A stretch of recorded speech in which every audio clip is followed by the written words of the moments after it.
And on behalf of Arise US, welcome to this session on cost and benefit modeling for resilient infrastructure. My name is Peter Williams, and I will be co-chairing the session.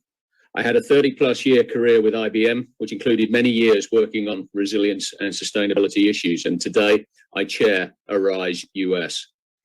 My co-chair is Deborah Johnson. Following a 30-plus year career in the private sector, multinationals such as Nike and DuPont, Deborah is a resilience advisor and is serving her third term on the board of Arise US. Arise US has a long history of working on practical tools.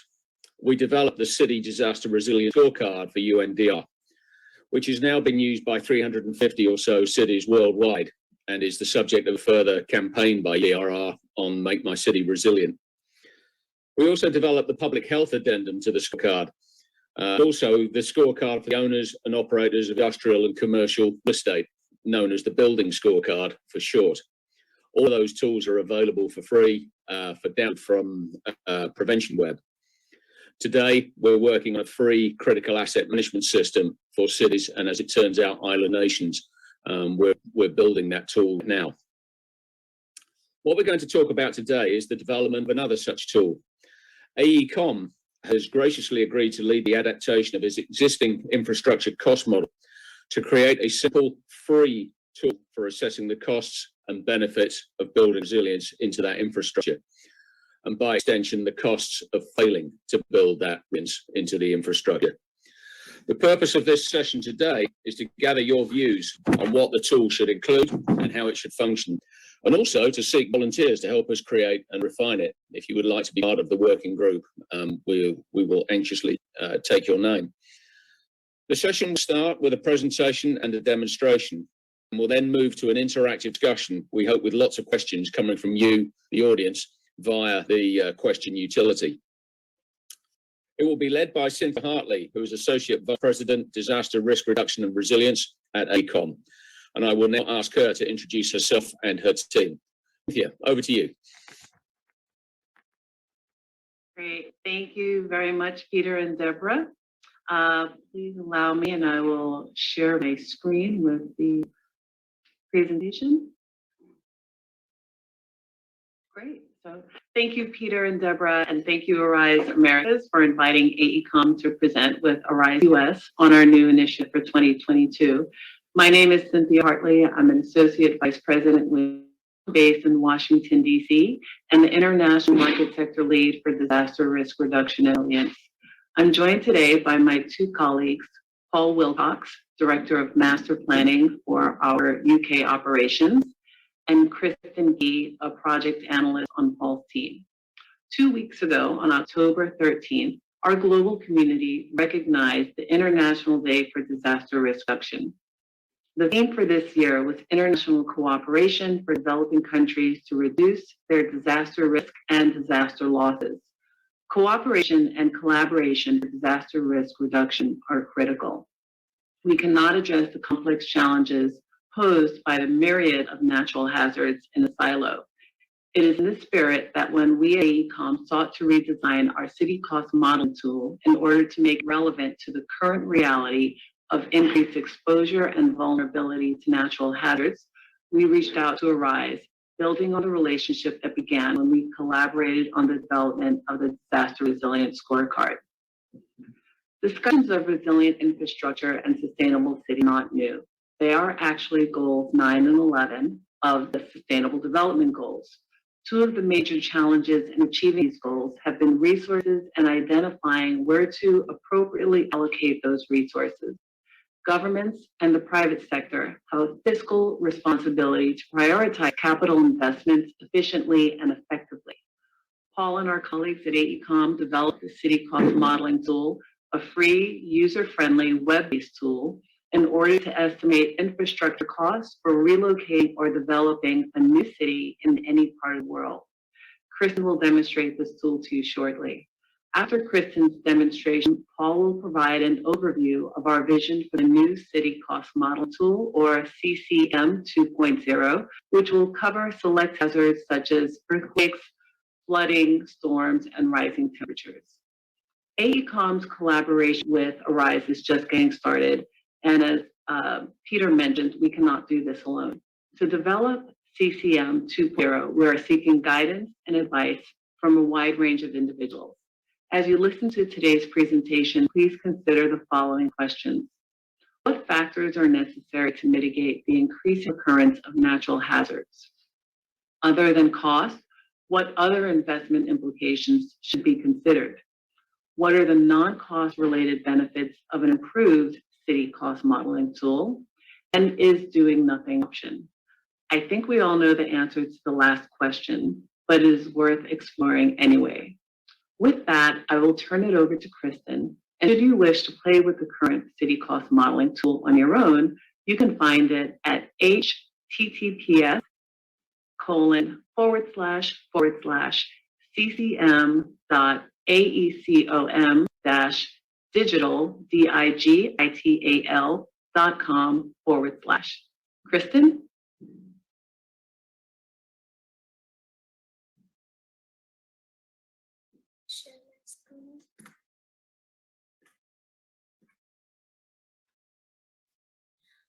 Hi everyone, this is Christine Qi. Today I will introduce our city's cost model that was developed by AECOM in 2018 and is available on our website. What Paul is going to introduce later is a future version of this model. This deals specifically with the infrastructure enhancement to mitigate the impacts of key hazards in existing settlements. The city's cost model, which I will demonstrate shortly, was developed to provide indicative infrastructure costs for new cities and considers the impact of a range of scenarios in relation to variables, including density, previous developments on site, and demographics. This is a statistical model that was developed by analyzing infrastructure requirements using spatial plans for 5 notional size of the city between 50,000 and 2 million population. This was developed in collaboration between a team of urban designers, town planners, transportation specialists, and engineers at AECOM. It has been used for high-level analysis of infrastructure investments associated with strategy development. So let's run the model. On the first page is location factor. As you can see here, you can choose any location in the world. And today, we are going to choose a location close to Panama City in Panama. On the next page is climate. The model automatically selects the climate zone from the location selected rather than the user having to select themselves. In Panama, the climate zone is tropical. You can, if required, to choose another climate zone such as temperate. At this stage, we will stay in tropical climate zone. Now, how will you be planning your city? You can either choose a known site area or plan in relation to a known population. Today, I will choose the desired population of the city. There are 3 options for the density of the city. Low means approximately 40 inhabitants per hectare on average. Medium means that there could be a mixed city with higher density centers and medium density suburban areas. High means that it could have multi-dwelling buildings and over 160 inhabitants per hectare. Let's see what happens if we choose medium. The model asks me to choose the population size of the city. As it is a statistical model, it allows for the population within a range of 50,000 to 2 million population. And I will input 500,000 for the population of the city. The next step is city geology. There are three options here. Previously undeveloped land means that the land has no previous development, which would be our option for today. There are two other options. Previously developed land with either low or high risk. And the high risk could be used, for instance, where the site is within an existing city. And we move on to the next page. Demographic. So there are three options here: young population, standard demographic, and aging population. In this model, young population means that the city has over 40% of people younger than 20.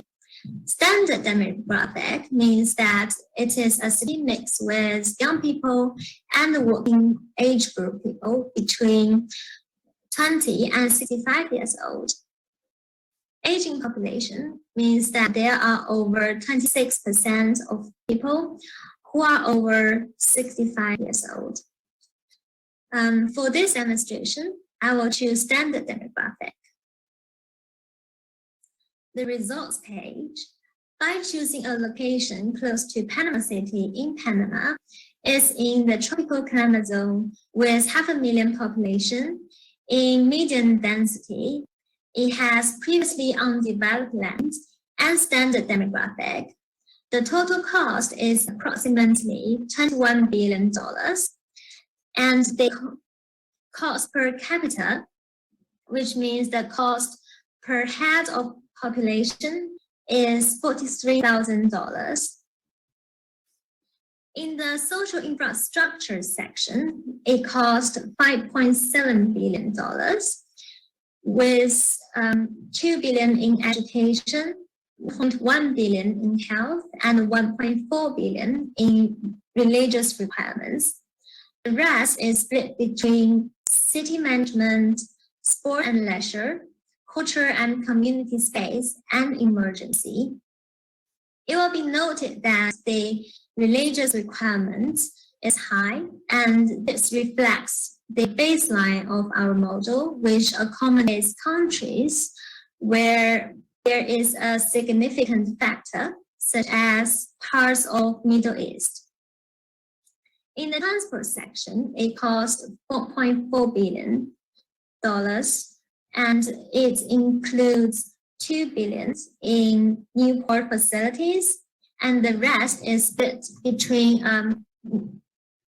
airports, public and private transport.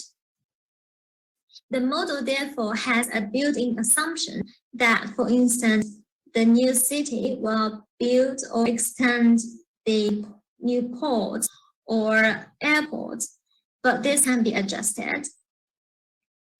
For the utilities section, it contains $6 billion, which including $2.4 billion in power or energy system, $1.8 billion in district heating or cooling. At these circumstances, it will be more likely to be a cooling.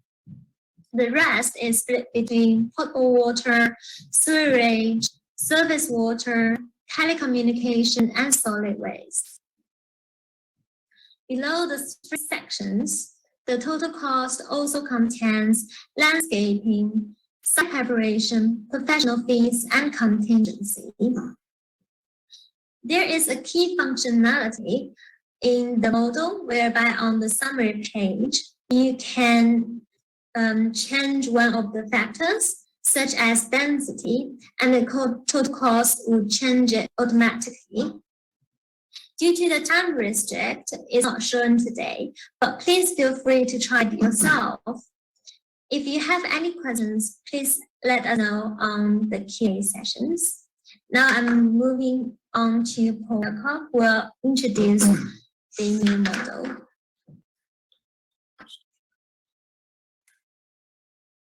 Well, thank you very much, Christine, for that presentation about our existing cities cost model.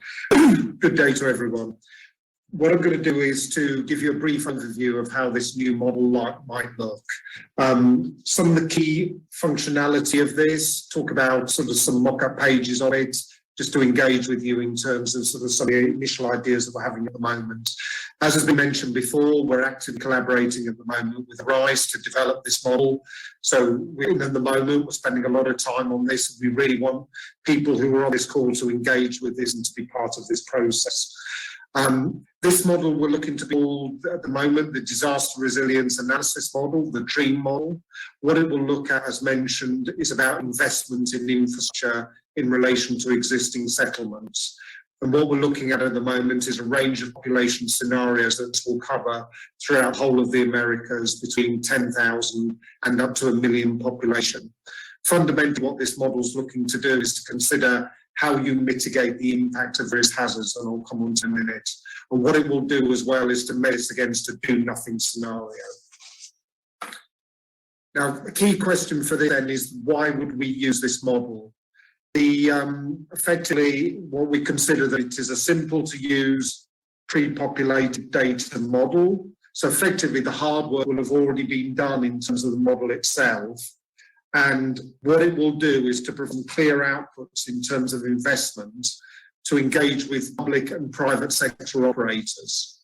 The other benefits, of course, will also be identified within the model, which we can consider, as I say, as part of the evolution of the way that the model works.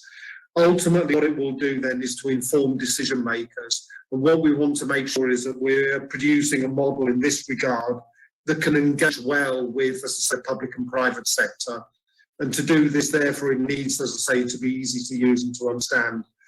A key functionality within the model will be that actually it will consider some live scenario testing. So as an example, what we'll look at is various what-if scenarios. So rather than having a fixed position in terms of the hazards that are considered and various other things, it will actually deal with what-ifs, as it were. And again, I'll come on to that in a minute.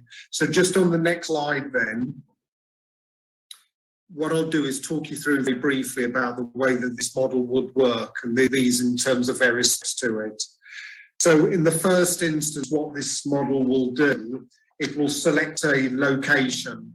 And as part of that, then the next step with it, it'll select a size of settlement, and it will also select the density of that settlement as well. So in that way, actually, it's very similar to the model that Christy's demonstrated. What it will also do as well is to consider each of the hazards we'll come on to in a minute, and it'll look at various options and scenarios in that regard. Then what it will do is, having done that, it'll consider about how you look at each infrastructure asset and how they actually then relate to those hazards and can be used to mitigate those. Then what it will do is effectively produce outputs then in terms of investment in resilience or infrastructure. It will produce some other outputs as well. And as I mentioned at the start, it'll importantly consider this against a baseline of effectively do nothing or business as usual, an important one. So just on the next slide, what we'll look at then, as I say, effectively, this model will cover the whole of the Americas, all South America, the Caribbean, and it will enable users to effectively pick any location within that whole area, and then the model will run itself. On the next slide, effectively, as I say, what it will do, it will allow you to select your size of settlement. So we're looking at existing settlements here. It'll enable you to pick any location between as low as 10,000 and as high as 1 million population. And as Kristin mentioned, this will be informed by a series of spatial plans and various density scenarios. The next step then with this is, and the key discussion point amongst the team was about the selection of hazards. And what we identified at the time was 6 hazards. And again, this will be part, we think, of the evolution and the consideration of this with others, hopefully on the call, is we broke this down into 6 main areas, which was earthquakes, heat events, riverine flooding, sea level rise, storm surge, and wind events. So just on the next slide then, what we're effectively just, and this starts to give people a sense or an example of how this model might work. So as an example, this is about the severity of an earthquake and an earthquake potentially happening. And what the model will enable you to do is to run different scenarios on this. So for instance, it could look at it and say, what happens if there was a Richter scale 5 to 6.5 earthquake? To select that, and then it starts to generate data in the background, or a medium scale earthquake, or up to a high Richter scale earthquake. So on the next slide, what it will do then is we'll look at extreme heat events. So in this regard, what it will is consider the occurrence of an extreme heat event arranged over a series of different scenarios in terms of the number of days per year where that extreme event might occur. On the next slide, then, what we'll do is to consider riverine flooding. And what this will consider in particular is the different depths of water that will effectively flood up to 50% of our city. And so effectively you'll see on there, there'll be various scenarios that can be run in that regard. The next one we'll look at the very important issue of sea level rise. So what this will consider is 3 scenarios in here. So for instance, a lower end scenario, which is a 12-inch sea level rise by 2050. It will consider a medium scenario of a 24-inch rise by 2050, and then a high range of the options over 25 inches by 2050. So just on the next slide then we'll look at the aspect about storm surge and this idea about different levels of storm surge. But again, the important thing to note on here is we will be able to model different scenarios in this regard, from a low level all the way up to a high level. And on the next slide, we'll look then at wind events. And in this regard, for instance, we're looking at these, measuring this against Saffir-Simpson categorization. And again, this will deal with probabilities in terms of how that might work on low, medium and high scenarios, depending on, in this, for instance, category 2 low, category 4 medium and category 5 high scenarios. So effectively what we're doing there is to look at various scenarios in terms of hazards. What we want to do is to give the end user various options in this regard and various scenarios. And a key point, as I mentioned before, is this will enable, when you're presenting this to public and private sector partners, is you'll be able to do this live in front of them, is to be able to demonstrate different scenarios. So that user may come to you and saying, okay, you've just modeled a low-level sea rise. What happens if we actually go for a medium or a high level? And by clicking a few buttons, it will tell you that. It will tell you that there and then. And that's a key functionality when this model will be developed. The next aspect then will be selecting the assets that will be impacted on by these hazards. So as an example in this regard, we'll look at energy assets. And this will be effectively a means within the model whereby the user can select what's the predominant means of producing energy to the city. And as you see, we've demonstrated there's some various options that the user will have as it's currently envisaged in that regard. And by clicking on each of those, again, it will inform data in the background in terms of how the model used. And just on the next slide then, what it will also do is to consider, for instance, the transportation system and how that might work within your existing city. And again, by clicking on each of these, it will change the data in the background. So fundamentally, what we've just sort of demonstrated on here within this model, this clearly is a mock-up. What Christine demonstrated is a real-life actual model that we've already built. And the reason why I wanted Christine to sort of so ably demonstrate that was to show you how that model can work. But therefore, what you need to do then is to visualize how it would work in the specific context of what we're looking at here, in terms of developing a model which we think will be incredibly useful and helpful to Arise and to partners as well. Okay, well, thank you very much.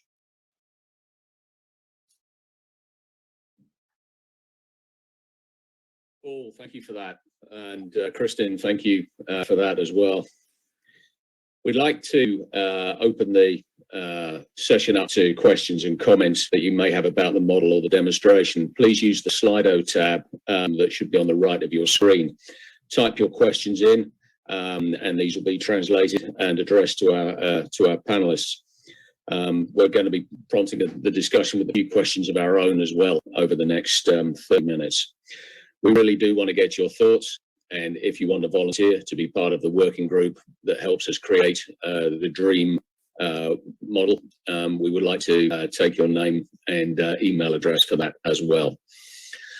So with that, do please start to enter your questions in Slido.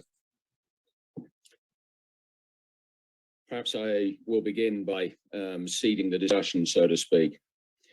What issues do you or those you work with face in assessing infrastructure costs and benefits and resilience costs and benefits? How easy do you find this, What obstacles do you face?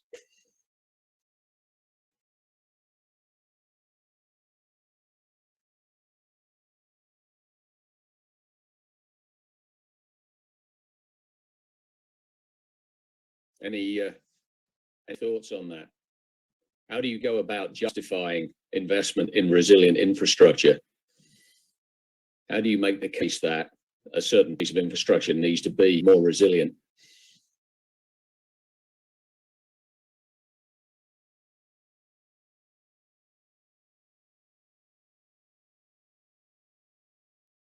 I would also let everyone know that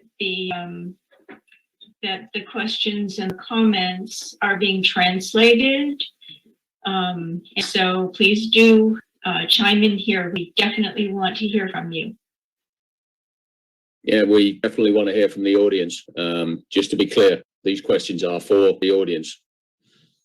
There's 50 of you out there. You can't surely all have no ideas.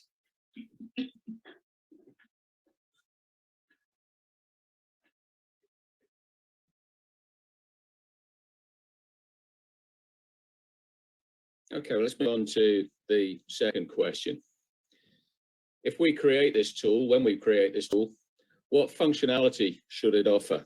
What will be useful to you in modeling the costs and benefits of resilience? What would you value most in the tool if you were using it?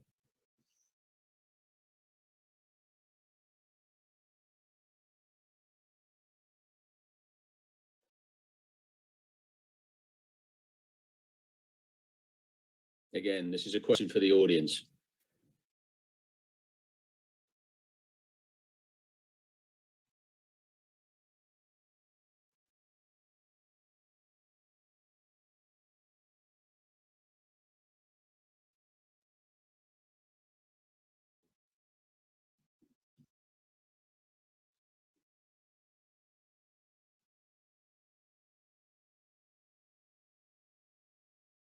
Can we see any questions coming in? Any answers coming in?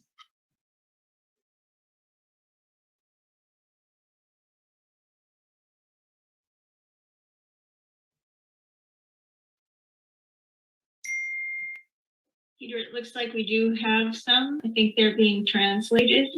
Okay, very good. Let's just give it a moment. I actually cannot see the answers as they come in. So, Deborah, if you can see them there, if there are any that prompt further comment on your part, feel free. Okay. I can see the questions being typed, it's not the answers. Right.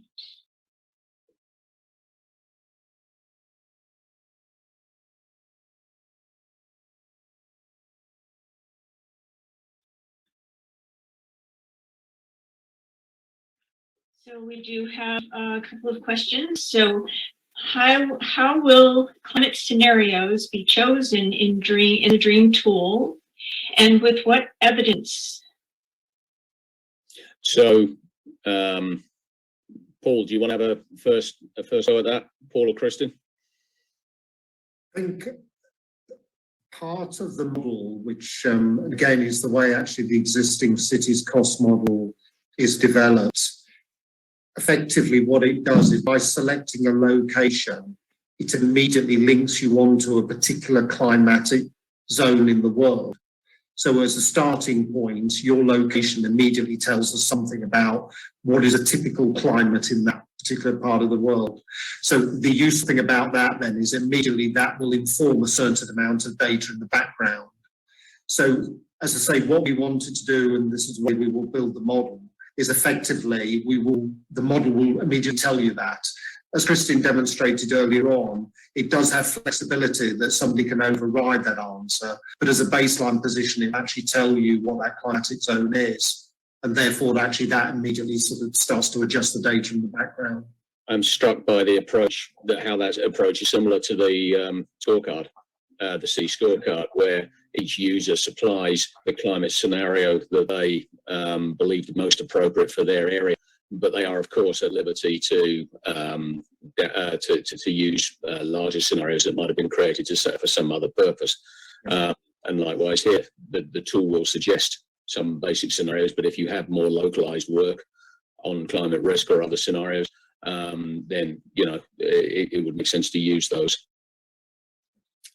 Yes, and I also think that we are here today talking with you because we're also interested in the evidence, in the data that you're currently using and where it might actually be lacking in your opinion, so that when we create the background for the evidence, we will have the best.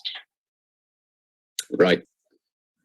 And there's a question about the number of people that this can fit in vulnerable populations. Paul or Kristen, did you want to have a first shot at that?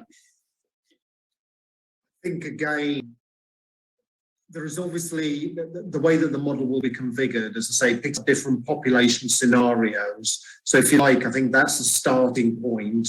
So effectively what it's trying to do as a first base is to get to a position whereby you can select, say to 20,000 in an existing settlement. So in that way, what it will enable you to do, obviously that starts to generate a lot of data, but you start to get a sense then about the affected population in terms of how the tool itself is going to work. Right. And another question, does this tool only estimate sea level costs and benefits, or does it show building level costs and benefits? The primary focus is on cities, whether you're talking about a new build, and we all know there's going to be lots of new cities between now and 2050, or whether you're talking about retrofitting an existing one. So it's not intended to focus at the building level. It's designed to be a planning tool rather than an architectural tool, in other words. Paul or Kristen, did you want to add anything to that? I think the only caveat I'd say to that, Peter, is that one of the aspects of the tool as well is that not only does it consider obviously key infrastructure in terms of utilities, drainage, transportation, aspects like that, it will also consider key social infrastructure. So we'll look, for instance, at hospitals, major educational facilities, and other key emergency services facilities. Because what we want the model to do is to enable some outputs on those as well, in terms of what has to be done to those types of facilities to be able to make them more climate resilient. Right. So specific facilities. Peter and Paul and Kristen and Deborah, I think the question from Camilla might actually have been a statement in terms of when we had posed one of our earlier questions, what non-cost benefits could the tool allow? I don't know if Camilla could clarify that, and perhaps if the tool would allow for a local government to assess the number of vulnerable populations to benefit from enhanced or more resilient infrastructure. I think that would have to be a more elaborate model that would require specific inputs to define the vulnerable populations within a particular community. Is that my understanding correct? I believe it was an answer to a question. So yes, you're correct. Very good. Who do we think the main users would be of this tool if we build this thing? Who are the main users likely to be?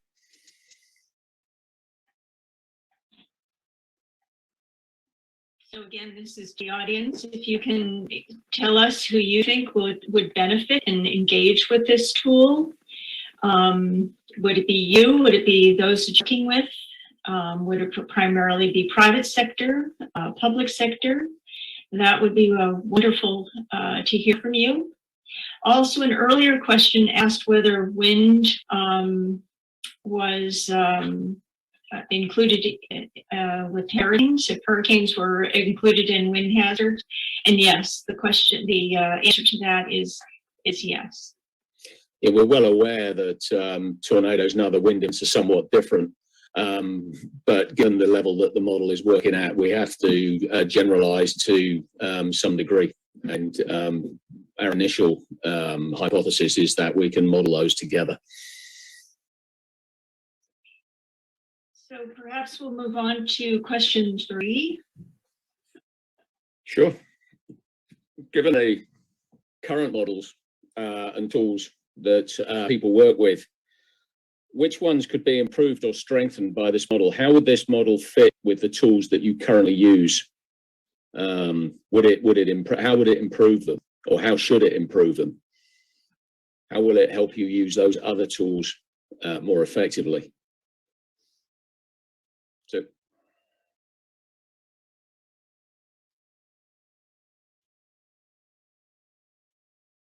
the question here too, will the tool only model one-time cost, or is there a way to show cost over time in terms of maintenance, operation and replacement? Peter, again, that's a very good question. A key aspect, and this is part of the reason why it's so important just to get some feedback at this stage about it, is this model is still under development, and we're cognizant of the fact that whilst it will focus, or is currently sort of focusing in terms of infrastructure capital cost, I think there's a very good point being raised there by the person in the audience with regards to actually operational maintenance costs. It is one of the aspects that we're also looking at as to how we can introduce that.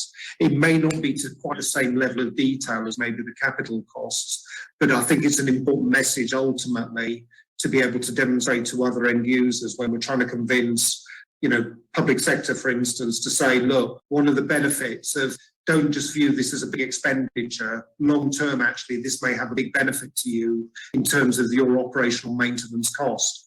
And going back to your point, I think you made earlier on, this was Cynthia and Peter, this has to be compared with a do nothing scenario of somebody who literally says, actually, I'm just going to hope for the best with my current settlement, my current city, just hope that these events won't happen, but recognising the fact that if they do happen, they could have catastrophic implications in terms of the infrastructure of that city. So I think a key aspect behind the output from this model is to demonstrate that actually that is one option for the end user of it, is that they just carry on and hope for the best. But actually, if they're able to consider the benefits of investment, here's what that could give them in terms of long-term resilience. Right. There's another question that somebody, or it's a statement here, but Paul and Kristen, I'll be interested in your reaction. One issue is the uncertainty regarding the consequences of an event and the level of resilience regarding the age and resistance of the infrastructure. How do we propose to address that? I think, again, it's an excellent question, this one, because this is where you start to dig down into the fine detail of each city. And I think the way that the model will work, which I think is a key aspect behind this, is we're trying to pre-populate it with as much information as we can, so that actually what it does, and this is the way our existing cities models works, is that at an initial stage in terms of engagement with others, it generates lots of information. It gives you lots of scenarios, options in a live format. I think the particular question then, Tatiana, starts to deal with this issue about actually what happens with regards to a situation whereby there are specifics to do with that existing settlement in terms of how well that's been maintained, that existing infrastructure, how poorly it's been maintained. And I think in that way, again, that's something else that we need to consider when we're building the model. And it may well be that actually the reality is that when you're dealing with a specific question about a specific settlement, that's a particular exercise that would need to be done, trying to factor that in. So I know, apologies, Tatiana, I probably haven't fully answered your question, but we do recognise the fact that actually at a micro level, when you're looking at individual settlements, there will clearly be a different story in terms of the age and resilience. And it may well be, Peter, one of the ways that we consider this is there may be an option within the model that almost does a scenario on this. At one end, it could be a very well-maintained city in terms of its infrastructure. Maybe there's another toggle, as it were, another option on the model that says, for all sorts of reasons, that actually that existing infrastructure, for whatever reason, hasn't been well maintained. And therefore, that presents particular challenges in terms of that upgrade. The model then should also make clear that if you then make that infrastructure more resilient, you're presumably addressing the maintenance backlog at the same time. Yes. So that you can think of that as a side benefit or a dividend from investing in resilience. Mm-hmm. Right. Any more questions does anybody have on that thing? Going back to the question I asked earlier, given the current models and the tools that you work with, how would this fit in with some of the other tools that you might use? What do people currently use? Is it all done on spreadsheets? Is it all done from data that you find on the web? What tools and what data do people currently work with?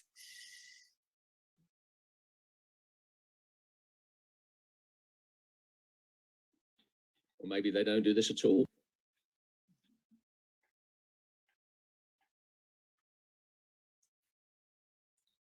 Peter, just as a suggestion, it may be worth, just for the benefit of the audience, almost painting a scenario of, it could be a situation whereby, Peter, you receive a phone call from somebody or a contact from somebody in an influential position within, say, the public sector in a city or a town, and you're thinking about, right, I'm going to go along to that person and have an initial discussion with them, and I need to engage with that person. And on that basis, how this tool could actually help in that sort of engagement process. Right. Does anybody here, anybody who's had experience of working perhaps with politicians or city supervisors, does anybody have any thoughts on how this tool might help them?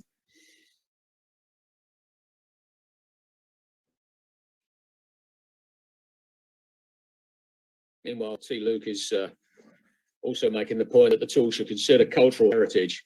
I know this because he's working on a cultural heritage scorecard. Yeah, we give a definite maybe on that one, but we'll see. We shall see. I think portions of that certainly can be embedded in the social metrics that we already are definitely planning to include here. So it may not be in total, but I think we definitely can hit that. If you regard the cultural heritage in terms of the sort of physical assets that might be regarded as culturally significant, if you regard those as part of the, I won't say infrastructure, but part of the structure anyway of the city and part of what makes that city unique, then yeah, you could easily make a case for including them. Yes. Okay. If you are, as people are now thinking about this, what critical advice would you give us as we continue to develop this tool? What are the things that we absolutely need to get right? What are the things that we absolutely should not do that come to mind? If you could give us 3 pieces of advice, or even 1 piece of advice, what would it be?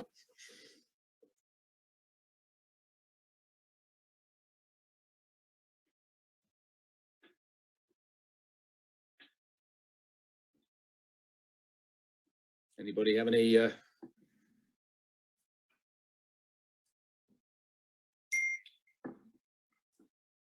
We're waiting. Nothing quite yet.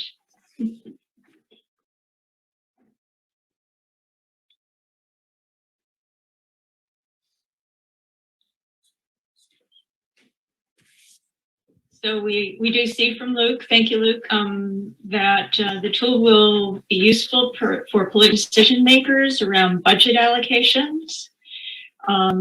It will be extremely powerful for them to make unpolitical long-term investment decisions. And the issue is more often than not, politicians make short-term decisions based on election terms. Yes. What we one of the use cases for this, one of the scenarios would be being able to confront a politician with, do you want to be responsible for the decision that let billions of dollars of value become damaged? Because people will trace it back to the decisions that you're about to make. Do you want that on your reputation? Do you want that on your record? I think when it comes to actually persuading politicians to invest in disaster resilience, T-Loop is absolutely right that they're driven by short-term factors, but they're also driven by some idea of their legacy. And we have to be quite brutal, actually, in terms of making sure that people appreciate that this stuff will be on their legacy, and that they need to start making the right decisions now. And I think to Luke's point, a tool like this, with a very robust set of, I think someone called it evidence earlier, but metrics, can really help sort of guide the decision-making process around priorities. And I know that often individuals have different priorities, and we can get stuck in sort of moving forward because of that. And so I think this tool is really critical in that area of getting everybody on the same page in a confident way that they can move forward and really feel as if though they made the right decisions. Right. A piece of advice: bring in politicians and other decision makers in the development of the tool and ask them what would be useful for them. Whether AECOM is working with the political leadership of any particular area, or whether we could perhaps try to achieve that through the C40 or through UNDRR. There are a number of ways you could perhaps bring that about, and I think that'd be a great thing to do. And anyone who's on the call today who feels as if though there's someone they would like to involve in this, definitely please let us know. We're happy to invite them in to help with that input. Yeah, absolutely. It's an excellent point, isn't it, Peter? Because and Deborah, thank you again to you, is, we're not building this model for our benefit, we're building it for the end user.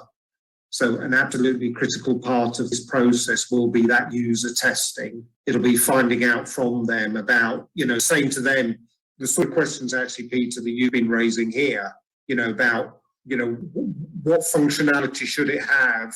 What are the issues that you're facing? So therefore, it's very, very important that we get that feedback as we're developing this model, so that by the time we launch it, and I'm 100% committed to launching this, then people will come back and saying, that's great, that does exactly what I want. That's the sort of thing that I haven't been able to have at the moment, within my sort of locker, as it were. And you've given me something now that really is great. It's really going to give me something useful. Right. There's a question here: are there any real-world examples we can point to where this tool would be useful? I can think of two broad classes of use case that are real-world right now. The first is most cities in the world are starting to think about what do we need to do to make ourselves more climate resilient, especially if they're expanding in their spatial scope and they're adding population, as many cities are. And that's a scenario that's going on all around the world right now in many different ways, many different locations. The other will be if the world population is going to be 9 or 10 billion or whatever it is by 2050, many of the cities that will house those people have yet to be built. So that's going to become a real world example pretty quickly. And the name of the game then will be to make those cities as resilient as possible as they're built, in the interest of the people who are going to live there. So in terms, sorry, Deborah, just to finish the point. So in terms of two real world sort of use cases, those are they. We don't have any examples right now of someone having used the tool because we haven't created it yet, but those are two examples. Deborah, I'm sorry, go ahead. Oh no, I'm sorry to interrupt. I think also that we do have entire communities that have been devastated around the globe, but just thinking in terms of wildfires and earthquakes and many other hazards that have already taken out communities. This is another area that the tool could be incredibly useful. Right.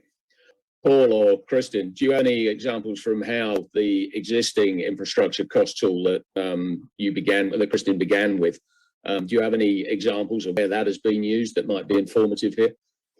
Yeah, a specific example we're using very briefly is with the UK government. They've got a plan for 1 million new homes by 2050 in an arc to the north of London between Oxford and Cambridge. We were asked to do a very high-level study in that regard, which looked at all sorts of implications you can imagine of doing that. And one of the aspects we were asked as part by the UK government was about infrastructure investment. Now, ordinarily, answering that question would take a long time to answer. and again, this is a key part of the functionality of the tool. You know, we were asked to model cities of 250,000, 100,000, I think it was 50,000 as well, where the basic question was asked, well, how much infrastructure go with those new cities? Ordinarily, that would take months and a very big team to actually develop an answer for that. I think it took us about 10 minutes to come up with an answer, Peter, using the model that Christine demonstrated earlier on. And effectively, at the level they wanted, because the government recognised that they were asking a very far-reaching question, and they wanted just an order of magnitude, but literally by sitting there, playing the data, and we gave them scenarios as well about density and things like that, it could produce an answer very quickly on this one. And I think that's the key thing I would like to think for people on the call today, is what we want to do is to arm you with a tool that ordinarily, to the sort of answers it can generate, would take a long time to develop and a lot of work. And you'd probably have to spend a lot of time on a team of people doing that. What we're aiming to do is to have a model that's pre-populated, that you can sit there in front of people and you can literally run scenarios with them. And as I say, that's exactly what we did with the UK government. So that was with the infrastructure cost tool. What we're now adding, just to be clear, is the ability to model the costs and benefits of resilience on top of the base cost of the infrastructure we already model. Yeah. Just to be absolutely clear. Camilla's made a point about how the model will provide sort of support for policy making and provide context to invest in preparedness. And might perhaps allow the derivation of metrics to show the decision-making process in terms of, yeah, we've used model, these are the scenarios that we've explored, these are the things that have actually come up, right? So they almost, if you can sort of date and time stamp the model run, so to speak, you're almost providing an audit trail through the decision process. Yeah. Very good. Very good. I think let's move to, I suggest we move to the final poll. So there's no further questions lined up. If we could turn to the poll, which is on the Slido screen, just you'll see the poll tab at the top there. If you would like to join the DREAM working group, if you want to get involved with this project, please enter your name, email address, and organisation in the poll that should now be there on Slido. Yes, if anyone from other networks are on this call and would like to involve their network in this project, again, just put your email here and we will be in touch with you as well. And as I said earlier, if you have government contacts that you feel could be very useful in providing this input, and of course, then they get a chance very early on as we're developing it to give it a trial run, that would be wonderful. So, we would especially, to T. Luke's point earlier, would especially like to include some politicians and city supervisors in this, because you know, they're a key audience for it, a key user group, if you will. Absolutely. And actually, Peter as well, and Deborah, if they like the tool, they could be a key advocate as well, couldn't they? Yes. You know, people in influence are able to say, look, I've used this tool, and actually they can speak to other people. They can be an advocate for it. Yes. It'll help them make the case for investing in disaster resilience. Yeah, absolutely. And please note that as you enter your information here, it will not appear for others to see. And so this is good point. Yeah, good completely point. anonymous. And so please do step forward, and we're anxious to engage with you and move this tool forward. So we can't see if any names are being entered at this point. Hopefully they are, but do rest assured that nobody else will be able to see your name should you not wish that to happen. So confidential.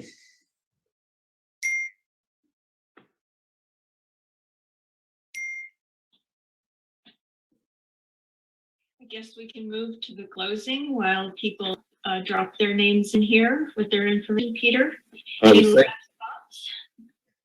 Yeah, I think one of the things when we developed the city scorecard, as I say, that's now been used by 350 cities plus, I think, around the world, was the way that people used it to just kind of, I'll use the term, to assemble their thoughts, to begin to figure out how they need to think about resilience and to get an appreciation and an understanding of all of the different dimensions that go into making a city more resilient. I see this tool from AECOM when we had it as very much in that same vein.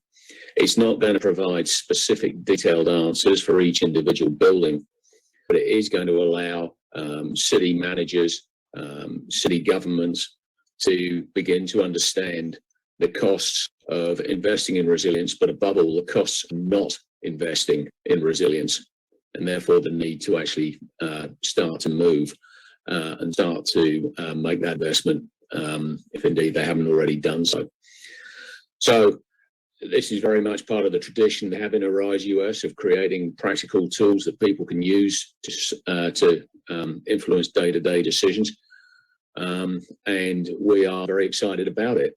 We hope very much that people in the audience will want to join. Feel free to mention this work to anybody else you're talking to about resilience. And if anybody wants to contact us, our email address and so forth is available through the conference documentation, and Cynthia already put out an address as well. So on that note, Cynthia, did you have any final comments that you wanted to make, or Deborah, did you have any final that you wanted to make? No, I just want to thank everyone who attended today, and again, be in touch with us. Thank you. Yeah, thank you very much. Thank you. Thank you. Thanks very much. Thank you, everybody.